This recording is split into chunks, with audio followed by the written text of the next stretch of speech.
You know what the problem with today's League generation is? They're all way too horny. Also, they obsess way too much over the new champions. With the newest champions, they get like 9 abilities, or they're a tank assassin, or they're just like pedo bait. Whichever one it is, there's always one consistent thing about them. They all take way too much time to learn how to play. And so I ask you, why not Cho'gath? Cho'gath is one of the original 40 champions, and all of that time he spent in League, he stayed consistent. He's always been this big tanky boy that eclipses the ADC in size and goes around eating shit like it's whatever. He does consistent damage, is great in the team fight just because he is the definition of a brick wall. Literally no one else can get hit by a skill shot because of how fucking big you can get with him. You have to admit, him being bigger than Baron and eating people as his killing move is one of the most hilarious things in League. Like, genuinely stop for a second and think about it. This is one of the most unique abilities in League. What other champion straight up consumes and swallows someone to kill them? And so I ask you, why not competitive eating?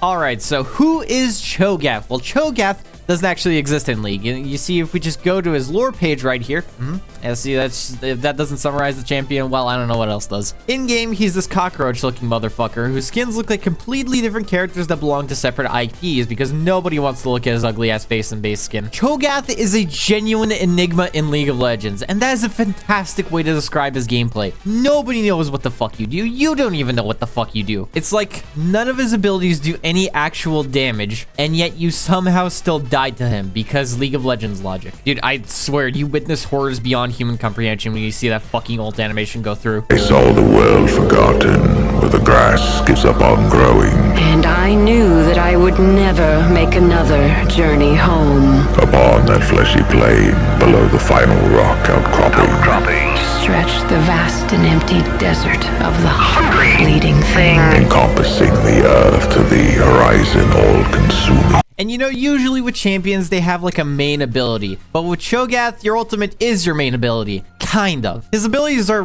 really, really basic. And I'm talking League of Legends emotes levels of basic. There isn't a single one of these you'll always want to max first. You max them according to what you need and who you're fighting. You max your E for dueling and clearing waves. You max your W when you're fighting someone who needs their abilities to kill you. And you max your Q if you need to poke. So I ask you, why not cannibalism?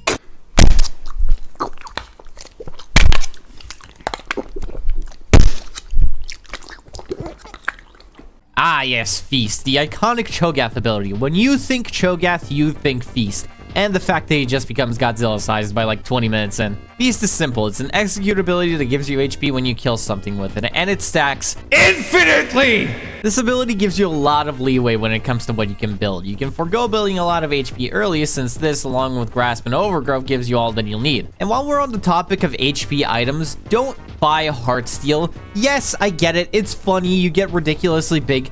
It's just a bait and it will set you up for failure. Believe me, you're not going to get any use out of this thing. In reality, it's a lot better to go straight for a Sunfire or even a Thornmill first time when you're playing top lane. You make up for their small HP pool with your Ultimate Runes anyway. This is Cho'gath Best Vestment. You don't need no bullshit item telling you what to do and what to build. But that's also Cho'gath's biggest weakness. He is the definition of a health tank. Where Rammus soaks up attack with armor and Galio with MR, Cho tanks with his HP, which isn't that reliable, especially when you first pick him. If you do first pick Cho'gath, expect the enemy team to look a little something like this, and watch your HP drop faster in the viewer rating for the 4th season of The Boys. Now that's not to say that Cho'gath just outright loses to anything with % max HP damage. You can still be a real menace when trading, especially with the slow and damage of your E, the silence and surprisingly high base damage of your W, and the just ridiculous knockup of your Q. Hey, you gotta flip some shit. You got, oh, you fucked up. Keep on talking like that. I'm gonna eat your ass.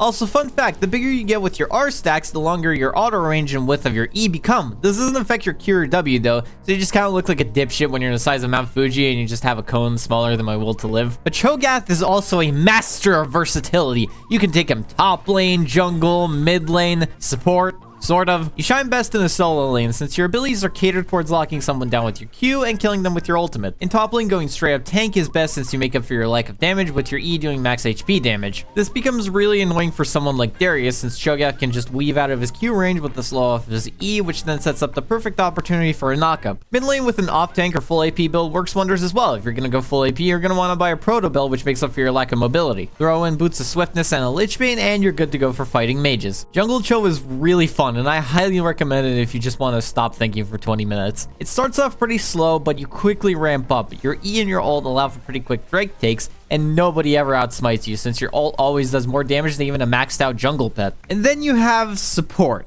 To be honest, this pick works sometimes. You really need an AC that's gonna follow through when you knock someone up. You're not like Leona or Thresh where your CC is linked to a dash, so you just kind of have to knock someone up and hope they don't escape while you walk over to them very slowly. But other than that, Cho is still a surprisingly useful champion. He has a huge wall that you can still run away from. He has consistent damage, but only to a single target. And you know what? Fuck it. AD Cho'gath works great too. So if you want to eat your problems away, if you want to be bigger than Mount Rushmore, if you want to be the bane of squishies in the late game, and if you want to have fun, then play Cho'gath.